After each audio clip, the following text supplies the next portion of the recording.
Bienvenue dans ce module de révision du brevet fédéral de spécialiste en finance et comptabilité. Nous allons aborder ensemble les questions d'examen et les réponses en relation avec le droit de la poursuite pour dette et la faillite. L'objectif de ce module est de vous fournir des explications avec les références des articles de la loi fédérale sur la poursuite pour dette et la faillite pour faciliter la compréhension des réponses données.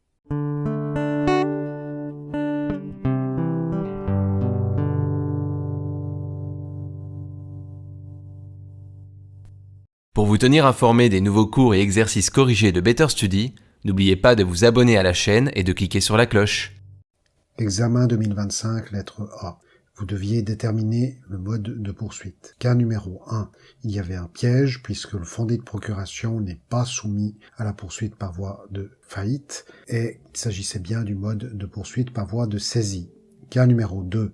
Il s'agit d'une créance en lien avec un prêt hypothécaire. Par conséquent, c'est l'article 41, alinéa 1 LP qui s'appliquait, le mode de poursuite en réalisation de gage. Vous vous préparez aux examens du brevet dans une autre école que Better Study. Vous avez besoin de consolider certaines notions à votre rythme et au moment qui vous convient le mieux. Demandez dès maintenant votre essai gratuit sur betterstudy.ch. Examen 2025, lettre B.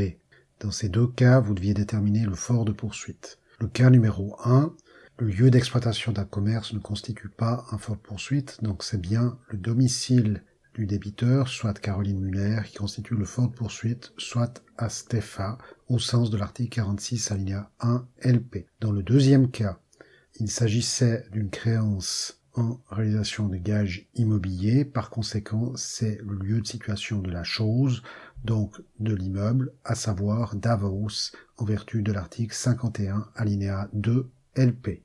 Examen 2025, lettre C. L'affirmation numéro 1 est erronée, vous deviez vous référer à l'article 57 DLP qui parle bien de la suspension des poursuites et non pas des féries de poursuite. L'affirmation numéro 2 est correcte, vous deviez vous référer à l'article 68 alinéa 1 LP qui mentionne que les frais de la poursuite sont à la charge du débiteur et c'est au créancier d'en faire l'avance.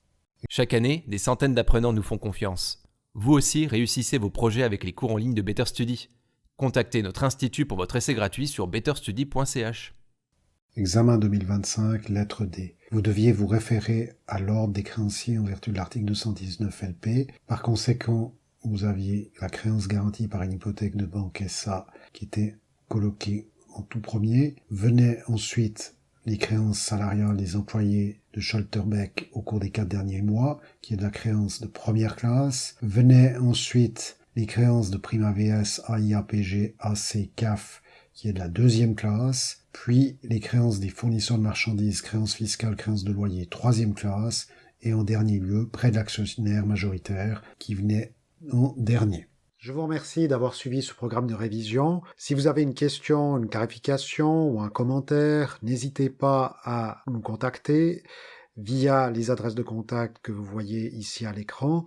Vous pouvez bien sûr aussi trouver beaucoup d'informations sur le site internet de Better Study, www.betterstudy.ch.